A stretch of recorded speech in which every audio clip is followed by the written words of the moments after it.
alumni from KMC, Dr. Radha Pandian. So we know each other, and even her younger sister was 1 year junior to me in Kilpauk Medical College. And then she finished her graduation and post-graduation and then worked in various places and has gone to UK and then to NUS for a training and come back. And incidentally, after that, we worked together again in Egmore Women and Children Hospital under Dr. K.U. Malti's unit for some time. And then she left and then joined the Chettinadu, and then she started training the people. So, if you take ART, any center, including center, and who has been trained by Dr. Radha Pandian. So trained about more than 50 people, and all of them has been doing excellent in their places, including my own assistant, who is from Dr. Radha Pandian's academy. So this is an excellent job. You train one person, they go and teach and then train another 10%. That message keeps spreading. So this is the way in which she has contributed to the teaching and training in assisted reproduction. And when we look into this assisted reproduction, we do an IVF. The moment they conceive, they deliver. We are very happy to look at the next patient who is online. So we was wondering what are the positive steps we should take to get the next pregnancy. The things we have to eliminate in the next pregnancy, next patient's pregnancy. But however, you will see Dr. Radha has initiated a meeting where every year she keeps meeting the children born out of ART, not only for a social gathering, and also to have a long-term follow-up, which will be a great inspiration message to us to know where we go wrong and where we should not, and where we should be able to keep our eyes on God. This is a very, very interesting topic. This is an assisted reproduction, the next generation. So let us see from Dr. Radha Pandit. Over to you, Dr. Radha. Thank you very much, Dr. Gopinath. You overwhelmed me with your speech about me, introduction about me. Thank you so much for your kind words. A very good evening to all my friends in India and my probably Dr. Jyoti Kumar in Singapore, which is very late for him, all my friends in USA. I'm very, very happy to see you, talk to you, and thank you very much for giving this wonderful opportunity, Madam President, Vice President, Secretary, Founder Chairman. You have given me this wonderful opportunity, sharing my thoughts and concerns about this topic. This topic has been very, very dear to my heart for the long time. I've been thinking about it, and then you will hear from me in the next probably 30 minutes about our experiences and why I'm concerned about this topic.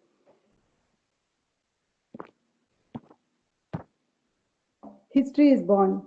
You all know 25th of July is a momentous day in 1978.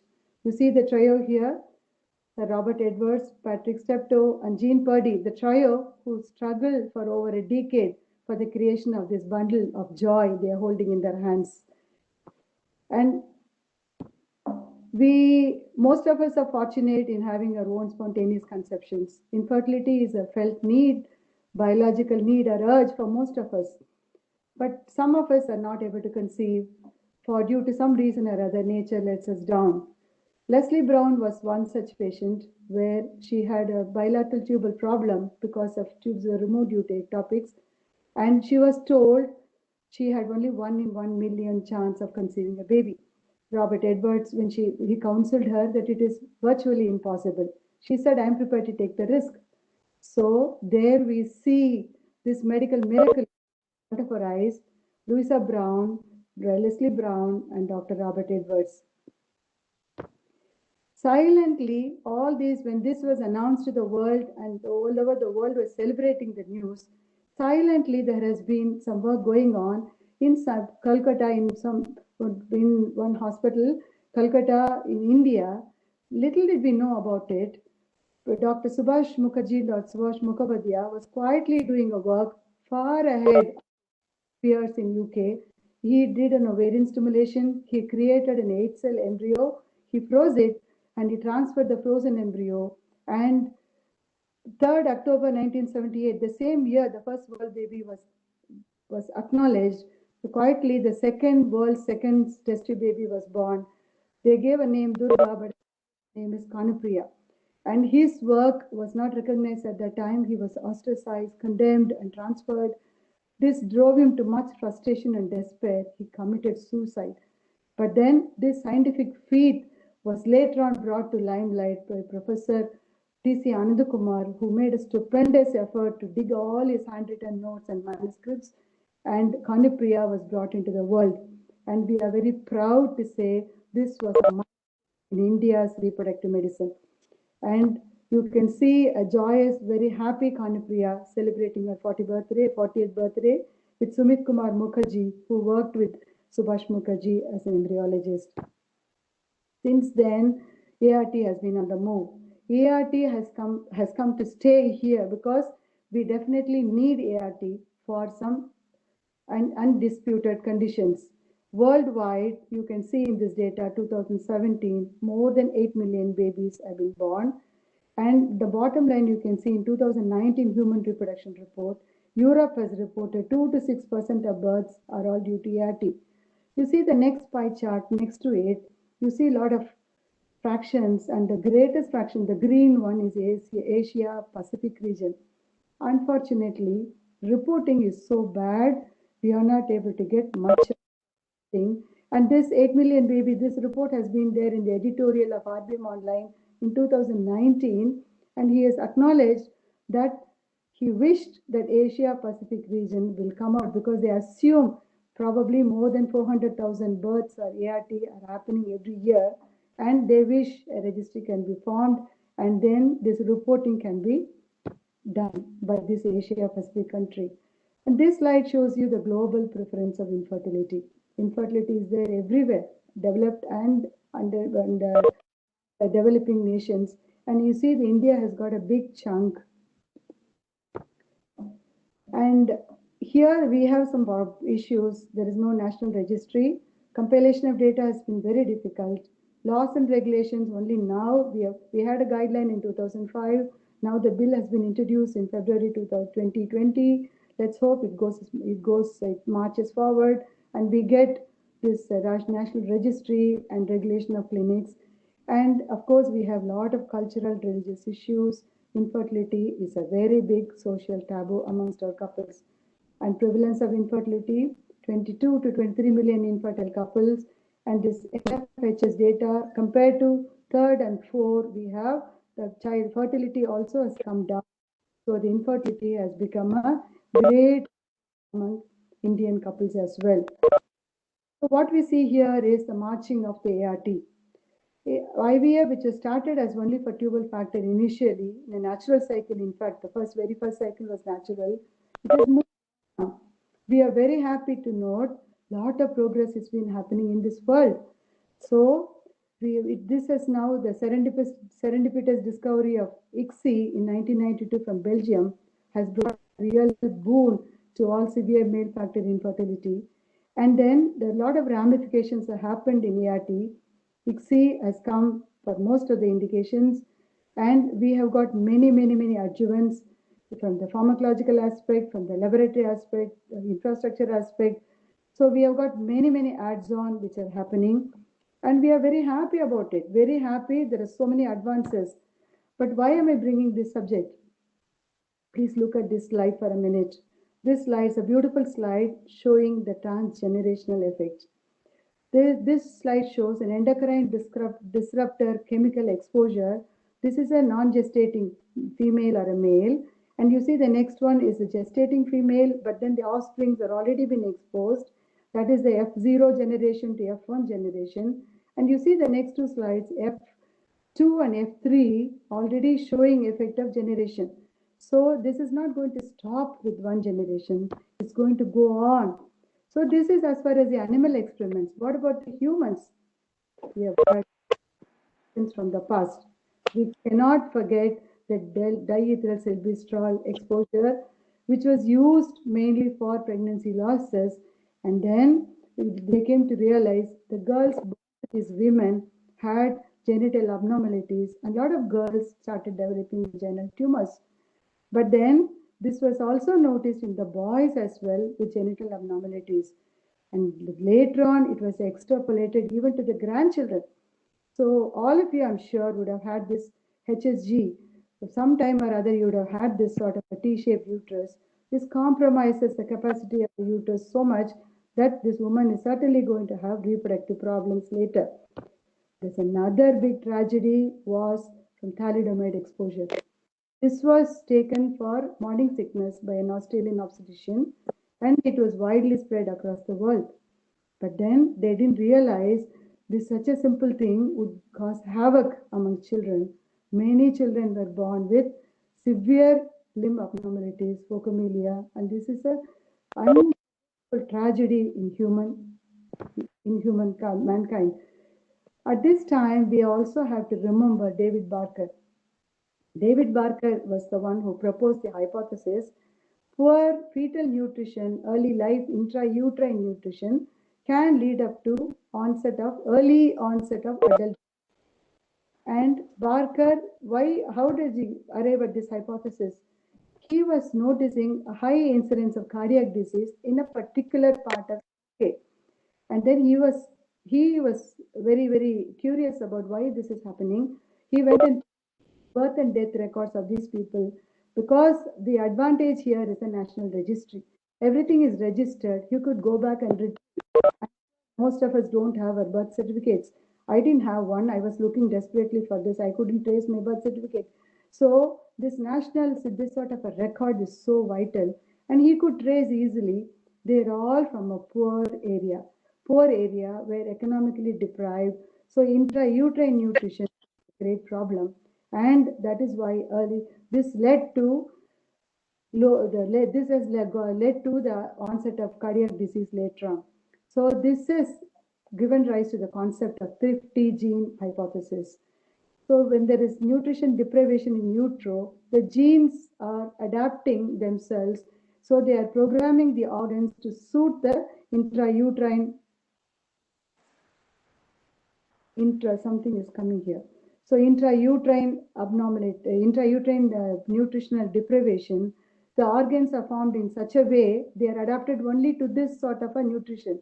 So the same pattern, if it is not followed early childhood, what is happening is the plenty. So from poverty, it is going to plenty. So these organs are not, especially the pancreas, which has been suited to the thrifty gene, is not able to adapt to this surplus availability of nutrition. So it is going on to a cascade of events leading on to diabetes, hypertension, metabolic syndrome, and including malignancies. So this is a very, very striking fact, and this raised concern. There was a which was formed. International Society for Developmental Origins of Health and Disease was set up in 2005, and this society was probing into the research, promoting research to the fetal and developmental origin of disease.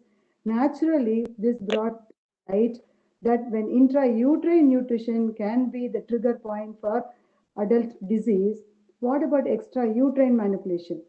So we have amongst us extrauterine. We are manipulating the gametes outside the uterus. Everything is happening in a small petri dish. So what is a guarantee that nothing will touch them? What is a guarantee that this will go unhindered? So this has given more anxiety. And this next slide is a beautiful slide which I borrowed. This is a recent one in March, April 2019 from Human Update. Beautiful slide showing the chicken and egg effect. Here in ART, in couples who are undergoing ART, what are the problems we are facing? Number one, parental factors. So people who are not able to conceive when they are young, there can be an underlying genetic problem. People who are postponing, or they're older couple, the age itself is a problem. And we have, of course, environmental factors are ubiquitous. It is there amongst all of us. And when we are talking about couples taken up for ART, stimulation regimes, and then inevitable creation of more oocytes, more embryos, and necessarily some clinics have a policy of freeze-all, and if we land up with hyperstimulation, then we freeze. So the additional factor of cryopreservation on the embryos, and then in vitro culture, we don't know about the culture media. We keep on changing, and sequential media has come into play, and then so we are not happy with day 3 transfers. We want to we want to test and we want to have nature to limit the number of embryos to transfer. So we wait for day 5 transfer, so prolong the extended cultures. And then we want good implantation. So we want to do assisted hatching. Then we want to transfer only the euploid embryo. So we do the PGT, heteroectoderm biopsies. So what is going to happen? There is a combination of effects which is going to affect. So why is it? Are we not happy with testing with beta HCG positive? Are we not happy? Are we not happy looking at the sac inside? We are happy when we see the singleton sac intrauterine. We are happy when the lady goes through the pregnancy without any issues. We are happy when the child is born. Is that enough? That is not enough, because we want to create wealth for the society by making healthy babies. So that is what our aim, that should be our goal for all the ART practitioners. So why is it necessary? And Kanipriya, they are only 41 plus years old. So we know so far as the reports are concerned, they are healthy. Though Louisa Brown in her photos looks little obese, but then long-term effects are not known. We don't know exactly about their medical and other problems. And as I already said, infertility per se may have underlying genetic issues, more so for severe male factor infertility.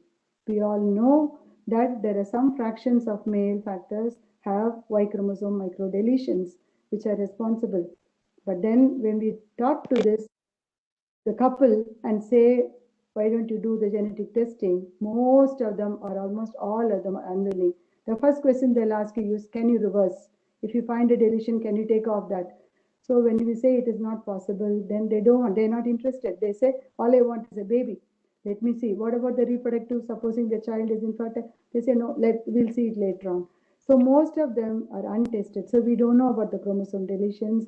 And there can be X-linked disorders as well. It's not necessarily Y, it can be X also. It can be autosomal aberration. And then we all know Carter-Jenner syndrome has got TR gene mutations. My slides have gone here. Slides have disappeared.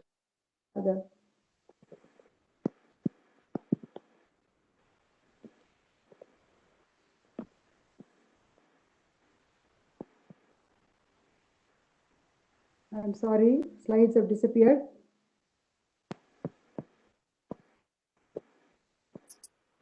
You've started sharing it again, ma'am. It will come back. Started again, yeah. I don't know, because a lot of windows started happening.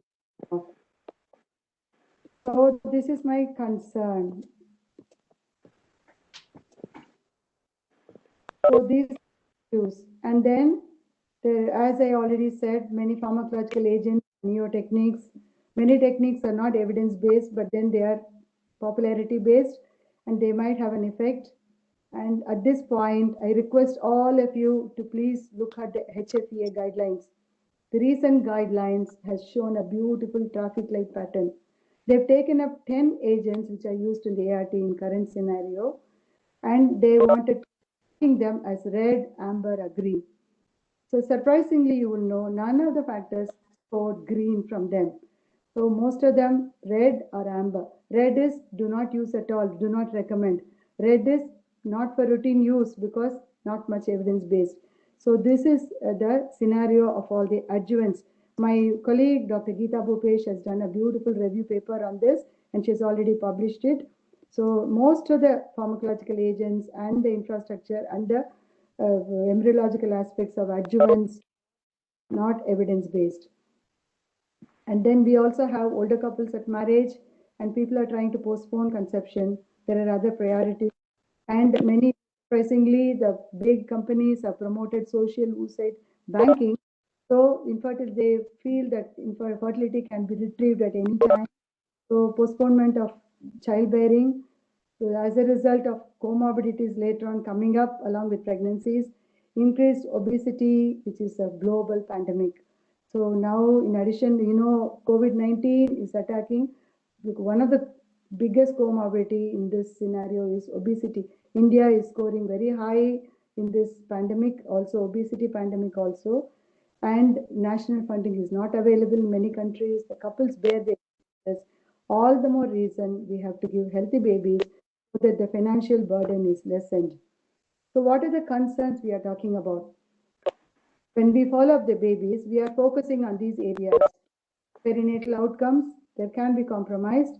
Congenital malformation, there is always a lurking fear. There can be increased congenital malformations. Developmental outcomes, are they on par with the spontaneously conceived? This fear is always with us. And medical health, will they be healthy? Reproductive health, will they remain infertile like the parents? Our department was started 31st August 2007 in Chettinad Hospital, and we started our first ART in January 2008. And first ICSI baby was born on 2nd October, a boy baby, another Mahatma Gandhi, hopefully. And we thought of, as we are following, as the cycles increase, as we started getting more pregnant babies, we conceived this idea. We thought, instead of calling them one by one, checking on them, why not we assemble them in one place? Why not we do a follow-up study of them? So this idea was conceived, and thanks to all efforts by the department people, and this was started in 2009 as an annual event. This is a regular feature, and then we completed the 10th annual event in 2019. And this is a sample of babies meet. You can see the couples come bring their children on the day, particular assigned day. And then this, a lot of effort has gone before that, calling them and requesting them. And when they come, after greeting all of us, their short history about their pregnancy and delivery details are taken by nursing students and our fellows. And the pediatrician will be sitting in each room, and the babies will be individually examined by pediatricians, and the health record development, they have a particular score. I think Trivandrum score or something, they have a score, and they mark it for all the babies. Later on, they'll hand over the full report to us.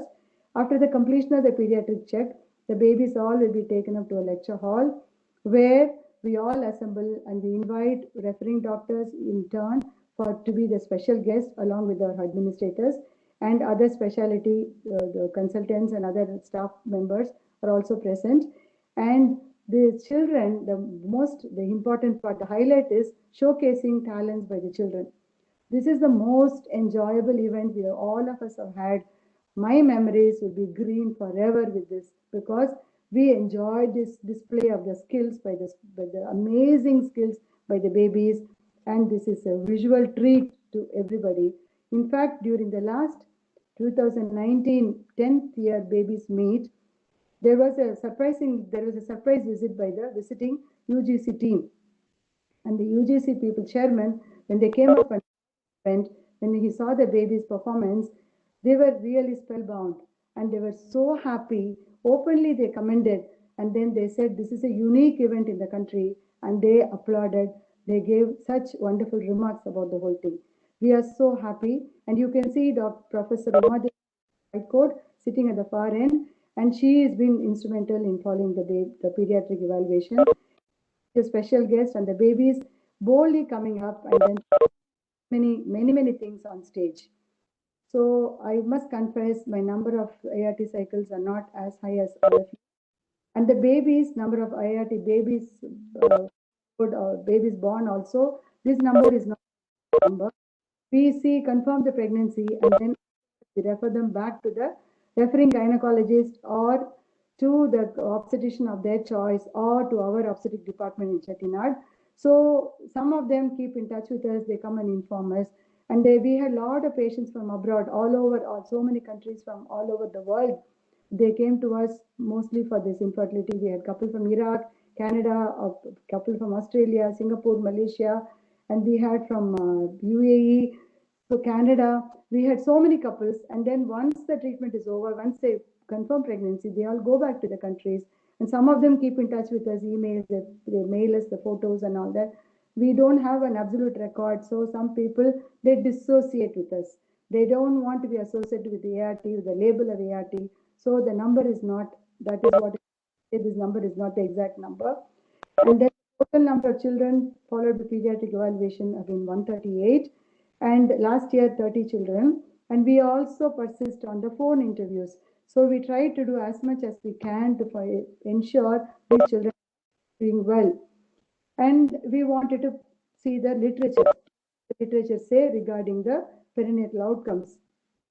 You see, this report is high prevalence of adverse in a large cohort in 2017.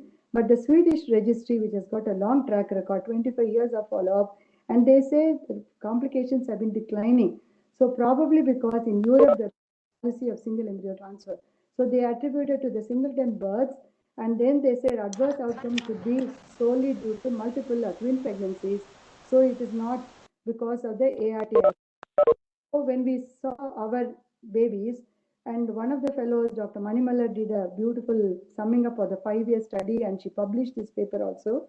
123 babies were followed up. There was a little high incidence of preterm births and NICU admissions, but mostly only for observation. And pregnancy complications were more with higher age group. And one other 2 years down the line, 7 years follow-up was done by Dr. Indumati, one more fellow. She did a presentation of this in a pediatric conference. She won the gold medal. She compared the ART pregnancies with IUI pregnancies and natural conceptions of the same period. And as she has pointed out, we see higher number of preterm births in the ART group. Surprisingly, you can note there's a higher number in the natural conception as well, and the marginal increase of congenital abnormalities in the ART group. In the perinatal outcomes, the extreme preterm deliveries, the babies did not survive in 16 patients. Otherwise, fetal distress was only 6 cases, and all the others. See, this includes babies delivered with us and some of the babies delivered outside also. Well, as far as the history goes, some we have got records, some we don't have records. So these are minimal perinatal outcomes, complications. And the congenital malformation, we were also worried. So we looked up the literature, but the literature was very reassuring. The rates of anomalies were not different within the population, infertile population, whether it was ART or spontaneous conception. But then they said infertility itself could be the denominator. And this was a paper in 2016. And in our data, we found congenital Talipes equinovarus in one child which operated and doing well. One child had foramen ovale, patent foramen ovale corrected. One child had ASD. There was one of twins. We had a meningomyelocele. That child did not survive. The other twin is doing well. And one child was diagnosed in utero with an ovarian cyst. So when the child was a little stable, she was operated, and she has been coming to our baby's meet. She is doing very well. And we were looking at the literature for developmental outcomes. So it has been very reassuring. 11-year follow-up study has said there is improved cognitive development up to 5 years compared to the spontaneous conceived children. In our study, we found they're equally good in extracurricular activities also, in other like singing, dancing, karate, silambam, quiz, you name it. They were good and brilliant in so many other activities. But only one child we had attention deficit hyperactivity syndrome out of 265 babies performed. And then ART procedures have all been associated with demethylation and acetylation defects in the DNA. So imprinting disorders have been associated more with ICSI, IVF and ICSI. That is a common concern. But then the papers, RBM Online says less than 1% only there is a risk. In our data, our pediatrician did not make out any imprinting disorders so far. And academically, are they good or are they on par with the spontaneously conceived children? This data, registry-based data, showed up to 15-16 years, slightly less performance, but it is not statistically significant. In our data, from 4 to 9 years, when we assess the children born in our department, the pediatricians were also happy, and the parents were happy about their academic performance. And we are also concerned about autism because there's a large cohort of children in California which are followed up to 5 years. They said autism is higher in ICSI children particularly. When IVF was done for tubal factor and unexplained, they said incidence is much less. Whereas in our CHS data, only one child, one of the twins was found to have autism. The child was undergoing music therapy and was showing considerable improvement. The other twin was doing very well. And we are seeing them at babies meet every time. They are regular comers. And it's always a concern whenever, even with the spontaneously conceived twins, we are obstetricians are on the alert regarding the outcome of twins in pregnancy as well as aftermath. In ART twins more so because they are so precious. So is there a difference in their growth and development and milestones? The literature doesn't say anything. They say increased risk is not because of the procedure, it's twin per se. So in our data, we had 50 pairs of twins. The growth and development were on par with the other babies. So when we are talking about genetic abnormalities being passed on to the children, the severe male factor infertility is of grave concern because we are surgically extracting the sperms from the testis and epidermis, and are the babies going to be normal? So this is a thing in 1998. As early as this in human reproduction, there is a report. There is no higher incidence. Some risk of transmitted aberrations or de novo of sex chromosome aberrations or transmitting fertility problems. This is in 1998. But then in 2012, they said similar neonatal outcome. So as far as the ICSI children with the ejaculated sperm and the surgically retrieved sperm. In our data, another smart fellow did the thesis on this, and we, with kind courtesy, we took her data. 47 children have been born.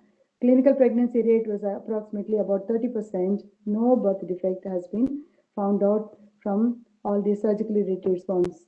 And we found about 13 children, one child expired meningitis. The girls were 8 and boys were 4. And in the last baby's meet, only 2 children came from surgical sperm extraction ERT. Oldest was 11 years. Apparently, all the babies were doing well.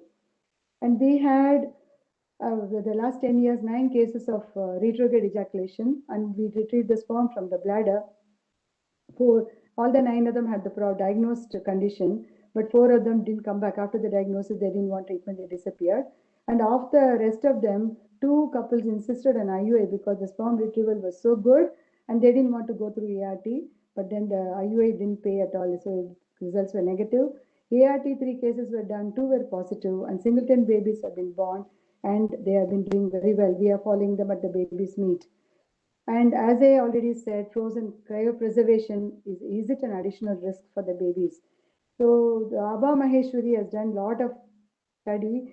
Siladitya Bhattacharya, Abha Maheshwari, this group, in 2016, they published a paper in fertility sterility, and they found that high birth weight in FET is an observational data. You know, HFEA has got a strong registry, and this is a very large cohort, about 112,000 singleton pregnancies.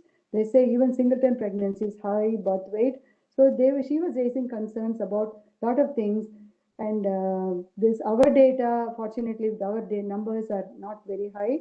So it was only average weight was 2.6 kgs only. And there was also extended culture from day 3 to day 5. Again, in 2014, they said risk of preterm IVF singleton pregnancies is higher. And there is also in 2013 a Canadian registry which said definitely there is a risk of preterm deliveries. And again, as I quote Abha Maheshwari, Siladitya Bhattacharya et al., 2016, they had another paper about this. In fact, the caption was, should we persist with day 5 transfers? That was the caption. And in that, they have raised a concern. They said higher risk of preterm, not only preterm, increased incidence of monozygotic twinning and in abnormal placentation. So they quoted high birth weight, altered sex ratio. She quoted many concerns about this. But then we had limited day 5 transfers. We were more for day 3 transfers. There was no increase in preterm births in our data so far. And this, you know, this ovarian stimulation, ladies who are undergoing ART, there is always a concern. Will it increase the risk for their ovarian malignancies? Will it increase the risk for endometrial malignancies? So 15 years of follow-up study in Nordic countries, in Sweden, all these countries have proven these women, gonadotropins are exonerated. Gonadotropins are not in any way responsible, and they are followed at these women, given a reassuring report. So as far as the mother is concerned, we don't have data about the fathers. And then we thought about this. We thought, what is the risk of cancers in these children? Will there be, because we have seen so many conditions, will we promote? So what are the factors which are now giving this idea whether there could be carcinogenesis in these children? Inheritance of genetic defects from the gametes, prenatal exposure to very fertility drugs, we may initiate cancer, older patients with other associated problems, again, external conditions of culture medium, and we are not allowing the oocyte to select them. Is it the sperm selecting the oocyte selecting the sperm? We don't know. So the natural selection is not taking place. We are selecting the sperms, and of course, multiple gestation. And when we looked at the literature regarding this, in BMJ we found an article where there are many authors. I've taken out the author's name because the slide was too cramped. They have reported neuroectodermal tumor, neuroblastoma. They associated only with the fertility drugs, and retinoblastoma, hepatoblastoma. All these tumors have been reported in this study. And then, fortunately, in our study, so far, the babies whom we could follow up, we have not had any incidence of any malignancies in the children. But then childhood malignancies are rare. We need to have large cohort, and the relationship between this is yet to be established. And we cannot blame a single factor because there are so many things which are mixed here. So how can we blame a single factor for this? So I think the jury is still out. We don't know. The verdict is still in the years to come. Maybe we'll have more reports on this. And then when these children grow up, come to the reproductive age group, reproductive health, no, they're always a concern. Parents were infertile. They took ART as a resort to have these babies. Will the babies also have the same fate? So this is a wonderful paper. The same author, Belva et al. He has done beautiful follow-up. 2012, he had a small cohort of 101 girls, ICSI conceived girls. He found they had a very minimal, smaller breast development. And in 2016, he had teenage boys, 54 boys, from whom he could do semen analysis.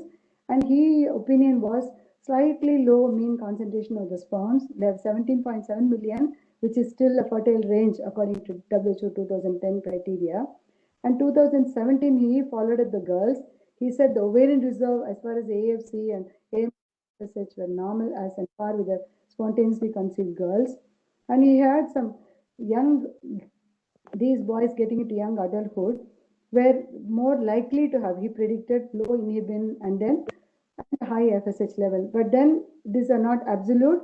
So these are predictions, and we have yet to have any concrete proof of all these things in the coming years. And we all know the first IVF baby, Louisa Brown, is now the happy mother of 2 kids. They look very healthy, robust boys, I presume, and she's so happy and healthy. As far as our experience, you can see the young Radha and young Pandian and all that.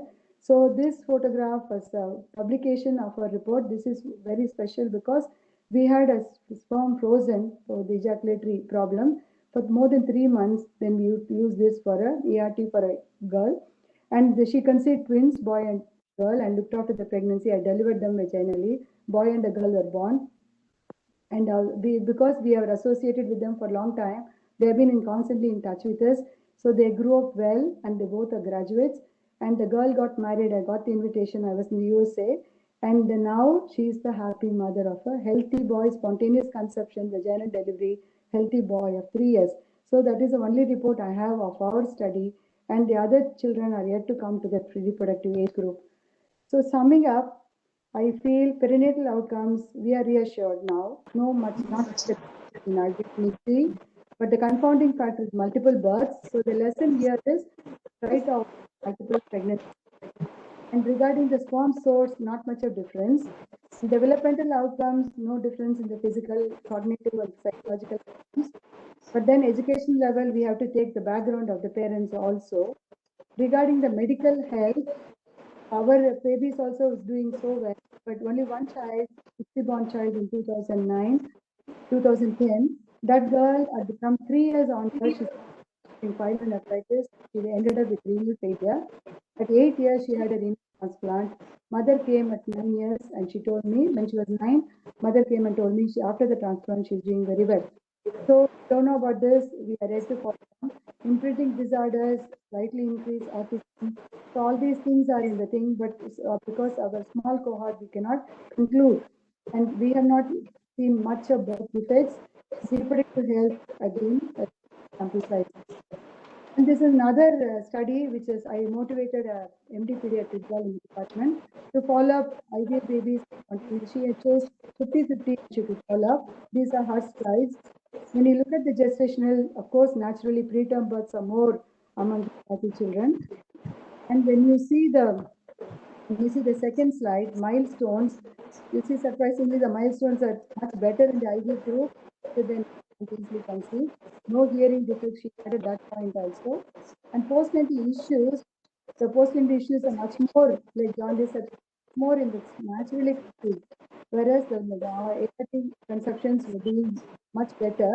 Here again, there is a, because I would say, so they're economically much better off, we can afford the ART, whereas she took the general population, all sorts of socioeconomic factors. So I cannot compare this, but sort of a comparative just to see that she made an effort to. After, when I finished the thing of data, I must confess to you, we had a lot of difficulties. There is no national registry, so we could not compare ourselves with any national data, and multi-centric data was also not possible. But as far as our department goes, we have a beautiful set of data entry for all the pregnancies, of how much of outcomes and deliveries, everything has been recorded, maintained there. But the problem is, as I already said, non-reporting. So we don't know what is happening to these people. They just leave because most of them go to mother's place at the switchover, and so we don't have a follow-up, and we don't know of the outcomes. And the couple themselves are not willing to associate. So they know, because we have been long enough in the field, we don't want to be known as your patient's associated. So they dissociate from. In fact, they tell, please don't talk anymore. They change their phone number, change their address. It is, I mean, I understand their empathy. I empathize with them. I understand their emotional, but it is difficult for a follow-up. And then, surprisingly, what we noticed is we had a follow-up. My friend Dr. Geeta Popesh was helping a lot. She has given, I think, 57 babies less than 1 year, 1 to 3 years, 63 babies, 3 to 5, only 18 babies, 5 to 9, only 18 babies. As you see, people who are regularly coming for the babies meet, they started dropping out. Then when we thought of the reason why they are dropping out, why they are not coming, because the children were getting more aware. They knew the significance, what is the baby's need. So the parents didn't want the children to know the course of the cancer. They didn't want them to ask any probing questions. So they started dropping out. There are a lot of issues here, and they don't want to reveal the ART pregnancy. This is still a taboo. And so, and then adult of disease and reproductive health, still early days, we have to persist. See, anything is persistence. And then we can have our follow-up, and the techniques are ever changing. So there's no one particular technique we can attribute. It's a mix and match in most of the things. So after this, my recommendations for the next gen of reproductive medicine practitioners, physicians, please spend time, optimize the health, lifestyle, and habits of the couples whom you are attending to. So counsel them and then promote spontaneous pregnancies. So you may be shocked to know that I'm telling you this, because nature is best. So when they can conceive by themselves, I think we should help them to do that, and do ART only in real indications. Even when you're undertaking ART, please do minimal stimulation, minimal interventions, gentle handling at all respects, and minimal number of embryos to transfer. And please follow up the pregnancies and babies. Try to make an effort, make a registry, put your own data, and report it, not necessarily complete it in your institution. Please publish it.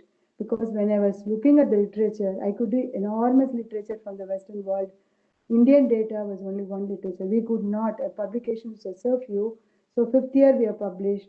Now the 10th year, Dr. Geeta Popesh is trying. We are going to publish the 10th year follow-up also. With the positive, whatever data we have, we are going to publish, because it will be on record. It will be a source of inspiration, and it will be there for times to come. So my bottom line here is primum non nocere. First, do no harm. If I stand in front of a wishing well, I would recall Sir Robert Hutchison's words: for inability to let well alone, from too much zeal for the new, contempt for what is old, putting knowledge before wisdom, science before art, cleverness before common sense, from treating patients as cases, and making the cure of the disease more grievous than the endurance of the same. Good Lord, deliver us. I gratefully acknowledge Dr. Uma Devi and her team for their invaluable pediatric support every year, and all my team members, my stupendous work by my sisters, and my fellowship students, who are our pillar, backbone of all our research publications. So thank you all very much for your time and patience with me. Thank you. Thank you, Dr. Radha. It was an excellent talk, and we really enjoyed it. It is something like looking at the other side of the coin So we always look at the IVF success rates and failure rates, but there is another side of the coin which we have to see. You have beautifully elaborated what can happen, how can happen, and then how we have to be on the vigil, and then what are the changes which they have to adopt to just see that. That last line, when you encourage people to publish the data and really speaks of your research and then initiation of research in youngsters. And I really thank you very much, Radha. Couple of the Thank things I just want to ask from my side to keep the ball rolling. you. You know that today, this is COVID time, there is a triage. We ask a lot of questions. We filter. Then we express the thing. In similar fashion, do you feel the day will come where we have to screen them, put up all the questions to see that whether we could do something to make sure that we don't have an imprinting abnormalities in the ART children? That is number one. Number two, how much of the information we have to share with them. See, we cannot say even if it is a 0.08% anomaly, they will only harpen on that particular anomaly. If you say that there is a stray instance of malignancy, then they will only be sitting. So neither we can just completely being aware of it, how much we have to share with them. Excellent. I think excellent. Regarding the first question, when you say screen them, screening as such to prevent imprinting disorders, I think prevention is not possible because it is inherent with the technology, inherent with everything. And as I said, it's the background of the couple plus the de novo. It can happen. It can happen anything. It's only the awareness and to pick up. So prevention is not possible. It's only the identification and then so handling. That is number one.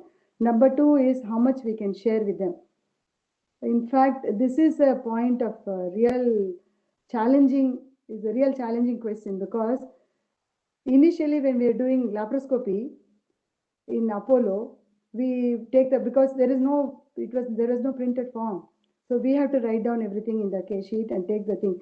So in that, when we are listing out the complications which can happen to laparoscope, because we have to take the signature on the case sheet before we started. My boss insisted 1% of death. I was taken aback. I said, what are you telling? Why should we include that? If you say that, and he said, consent form, you have to include everything. You have to tell them, I will take all the precautions. If I were to undergo, this is what will happen to me also. So we have to tell them, consent form has to include everything. So, I mean, sometimes I underplayed, I obeyed him, sometimes I sort of, this is a very tricky situation. And in ART conceptions, they are desperate. As I said, they don't want to undergo genetic testing. They don't want to do anything. They are desperate because to the outside world, they are barren. They want to prove that they can bear a child. And that is why you said the gamete donations and other things, sharing, a lot of things have happened because out to the outside world, they have to be fertile. Outside world, they have a baby. So regarding, we have to be explicit in our consent regarding the procedure of ART, and our consent form is exhaustive when we talk to them about counseling at every point. And then you say there is a risk, obstetric risk is there, preterm delivery risk is there, and there is a risk of children. But then our data, that is why the strength of our counseling is our data. When we say our data, as far as our data is concerned, as far as the world literature, we always have success rate. When they ask me how much is your success rate, we have the HFEA success rate. And one point we quote, see, look at the success rate. HFEA, we are on par with it. We are not quoting 80%, 70%. We are on par with the latest published HFEA. We are on par with this. So when we say our data, as far as our data, our babies and the babies meet. So we say we have an album in our department. The album has photos of every baby's meet. There's an album. So we give it to the couple who are undergoing. Look at this. So when they look at this, see, there are so many babies. They get reassured. Okay, the babies are healthy. Babies are looking like this. So I feel regarding our duty, we have to explain. We have to tell them there is no point in underplaying anything, and reassure them, support them with our data I think that is where they get reassured. And it is there. It is in our minds of, even when you do 1 million cases, still the 1 million one case, you will still have the fear, anxiety, whether that will be normal or abnormal, whether it will go on. So I think that is inevitable, Dr. Gopinath. We have to go on with this. Thank you, madam. It was a wonderful talk, right from Barker's hypothesis to the child, how it develops emotionally and in other ways. You have really beautifully brought it out. So, earlier, we used to always think our success stops with 2 lines. If the 2 lines is there, yes, we have reached our goal. But no, you have brought light that the end point is giving a healthy baby, a normal, healthy individual for future society. So this is a very valid point which every IVF specialist should take in mind. And second thing is the data maintenance. Follow-up of the babies is very important. As you rightly said, most of the patients ask us the first question, whether doing this treatment will bring us an abnormal baby, because there's a lot of stigma still associated with IVF. So this data and this light what you have thrown will really help us in counseling. Thank you, Priya. Thank you very much. I request the audience to post their questions in the chat box. So right now we have a question from Dr. Kanchana.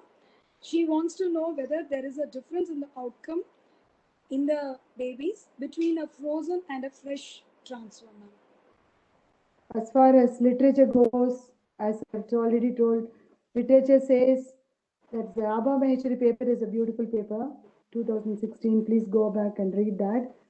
Frozen embryos transfers also have got increased birth weight, and she has said about this altered ratio and all these things. She has not only this blastocyst transfer in frozen embryo. And as far as our data, we have frozen embryo number much.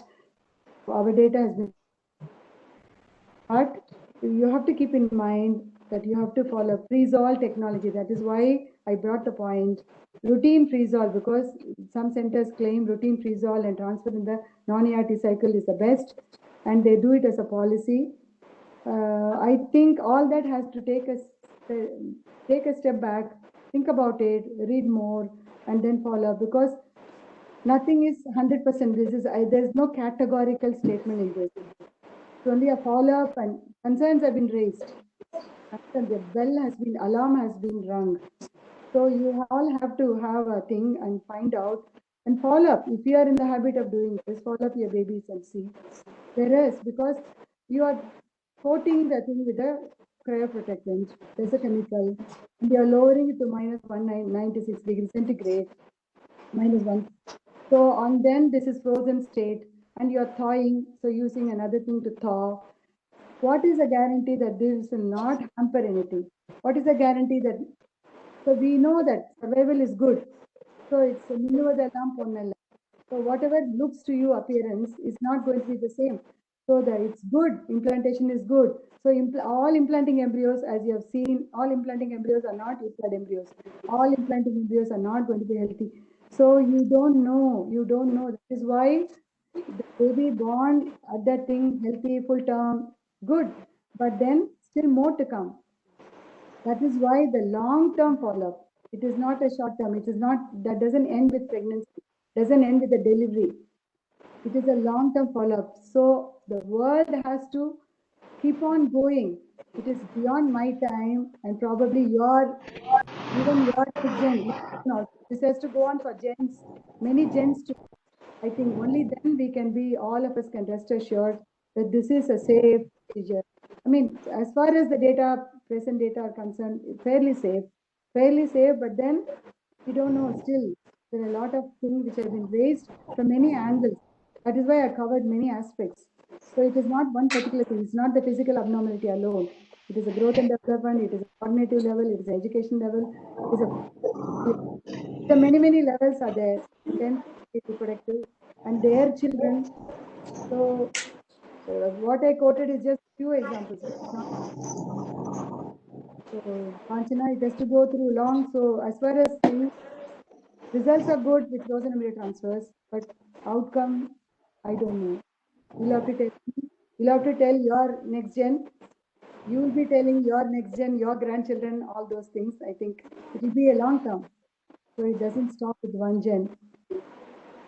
Thank you, ma'am. Thank you. So actually, she had followed up with another question, whether the early elective cesareans being done for IVF babies is one of the reason for increased rate of prematurity. Probably, yes. Anxiety for the thing. Yeah, the high incidence of cesarean sections, undoubtedly, because sometimes they may be associated with other pregnancy-related problems also. And then mostly it is the anxiety to deliver, anxiety to bring out the baby, and then so the thing. So probably the elective cesarean sections, so that will be preterm. Possible, because we had a high number of cesarean sections also. And possibly, as I said, there is some day 5 transfers inherently, because this high elective cesarean sections is a trend here mostly. When you see the Western world, mostly the thing is vaginal deliveries. The cesarean section rate is not. In fact, when Brunei was developing, the VBAC sections were so high, repeat cesarean sections were very, very low. We had a very high VBAC rates. So there, because they had to, their insistence on vaginal delivery was so high. Here also, many of them, they don't want cesarean sections. World over, cesarean sections have got increased allergy, eczema. Lot of things have been attributed to the cesarean per se. The child is not exposed to vaginal microbiome, so that may lead to health problems. A lot of things have been promoted against the sections, but then it is compromised. I don't know. So that could probably, in our rate, probably increase. But generally also there is an increasing incidence of preterm deliveries amongst ARC countries. Thank you, ma'am. Thank you. This is a question from my side, ma'am. I know all of us do ICSI for all, but are we giving up on IVF, at least for selective cases like tubal factor, where IVF, a less invasive procedure, would be better for the fetal outcome? This is my thought, ma'am. Yes, Kritika. You see, if I were sitting in your seat, I am the observer, outsider. So it's easy to talk, easy to advise. When you are in the driver's seat, then only you know what a tremendous amount of pressure you have, anxiety. It is very difficult. So ICSI for all, now it has become a routine because we don't want fertilization. In fact, I was trying to push my embryologists. I was trying to keep on motivating them. Why can't we do some case of IVF? I'll give you young patients. I'll give you more research. I'll give you this in factor. But then, the setback and the fear and enormous anxiety, if I don't do this, if I don't give embryos to you, if I don't, tomorrow who will be answerable? This sort of an extreme stress, anxiety has come and crept into all our minds. And we have to answer the couple. So as clinicians, we are answerable. So we take it back to technologists. We try to be, this is a very, very difficult question, Kritika. So I feel IVF has still got a role. Yes. I am now out of the scene. So I'm talking as a very, very cool cat. I'm talking, yes, you can do IVF. But you people, you are facing the music. You will know the stress of it. So I will leave it to you experts to individualize and then take it up. Try to do IVF and see and follow up those children and see. Because Louisa Brown is IVF. Only the late one, she is now doing very well as the thing. Anupriya was IVF. So all these things are IVF only. They are doing, so far we are seeing they are all doing very well. But then I think we are spoiled. We have been very spoiled by the introduction of ICSI, and this is a very good thing to lean on. So we want to lean on the comfortable side. So all of us take the comfortable seat and we are leaning on the comfortable zone. So no, I have not answered your question, but still, there's no answer for that, Kritika. It has to be a tailored approach only. So you'll have to select your patients and you have to individualize and see what you can do. So I cannot say do only IVF, do only ICSI. So try to do. That's what I would say. Yes, There are several clinical and embryological aspects to be considered to take the decision on one single case. Factors, as I said, see, you are in the driver's seat. The driver's seat only will have all these pressures. So you know there are a lot of factors, and all that we have to take into consideration and do the best for the patient. So ultimately, the patient, some people give the choice to the patient. Do you want IV? In our patients will say, you do what is best for me. That will be the answer we'll get from our patients. They will let us decide. All the more responsibility on our shoulders that we have to do the very best for them. So it is difficult. It is difficult. You still do IVF. I think you have to do IVF and try encourage. Thank you, ma'am. So we have our mentor and our guide, Dr. Pandian, today with us. Sir, few words you want to add, sir?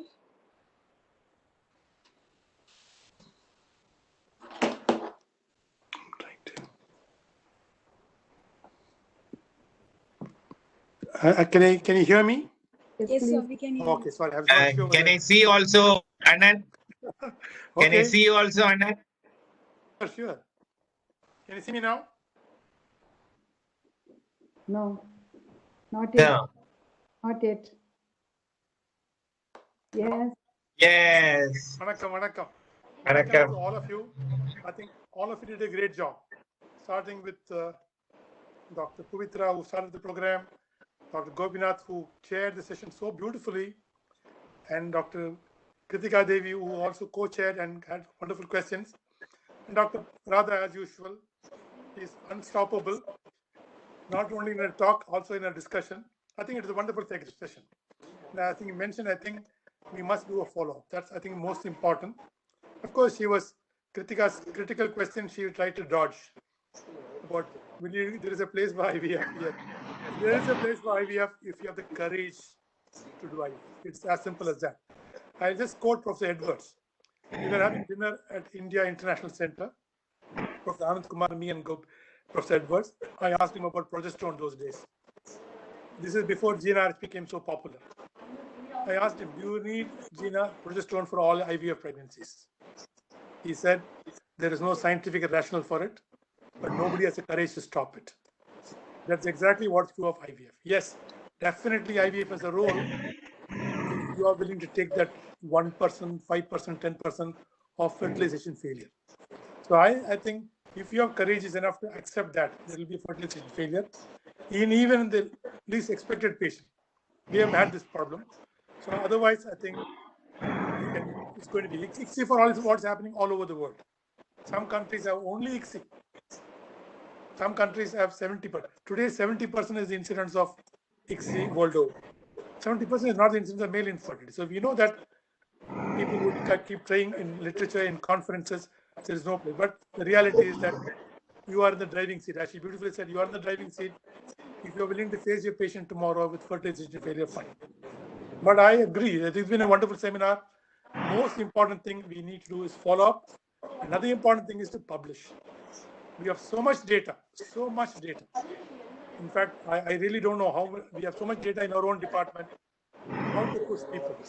People who are in the front line know it's really a push and a pull. Not pushing alone is not enough. You have to pull them also, both sides, and then make sure they publish. Because with all the data, we have the greatest experience. So please do it.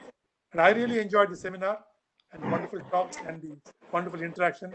Thank you very much for dragging. I thought I'll be a silent spectator, enjoy and go away. First, you dragged me to give a minimum comments, and Gopinath asked me to come. Luckily, I'm decent enough, I think, to come online. Thank you very much again. Thank you, sir. Your decades of experience is valuable to us, sir. Thank you. So if there are no more questions, I thank all the audience for participating at this odd hour in India, and thank both Madam Dr. Pandian, Dr. Gopinath for being with us today. And Madam from US, you have made an effort to be with us today. Thank you very much. So till we meet for the next ICSF webinar, it's goodbye and good night to all people in India. Bye. Thank you very much. Thank you. Wonderful. Gopi, wonderful. Thank you. Thank you. Thank you. Enjoyed. My prayers, blessings to all of you for a wonderful profession, wonderful life. So take care, and all of you go on progressing. Go on progressing. That is my wish. I wish to see all your names in print, all your names coming in so many papers and all that. So Thank you. Thank you. family, And, good luck. Thank you, Nice. Kritika. yeah, So much. thank you. Yes, I just want to add thanks to my brother, ma'am, Mr. Vishak Raman, who has supported me. He's Thank there you with so us much. today. He was Unlimited. mainly instrumental, yeah, I know. for I'm so this sorry. extended time. And thank No, you no, for no issues. For me, it's a giving me. learning. Yeah. I have nothing to do with medicine, but I'm just trying to help Kritika for this WebEx. I hope the session went off very well. Come on the screen. Let me have a look at you. Come on the Sure, screen. ma'am. Yeah. We see the silent doer. The Yeah, person ma'am. who has been instrumental for this long, allowing me to give a long talk. Yeah, we wanted to have an extended time where time was not a constraint. Oh, wow, wow, Yeah. wow, wow. He's Thank you, looking like ma'am. a So he's musician. working in Cisco, so it was easy for him to arrange for this meet. Wow, wow, wow. Thank you so much, Vishak. No Thank- problems, ma'am. It was my pleasure to learn a lot of these terms, but it's good to see the community build up, and happy to be part of this. Thank you. Thank you so much for this opportunity and keeping awake so long. Thank you so much. Thanks, God. Thank you, Kritika. Thank you. Wonderful. Thank you, ma'am. Thank you. Bye-bye. Bye, everyone.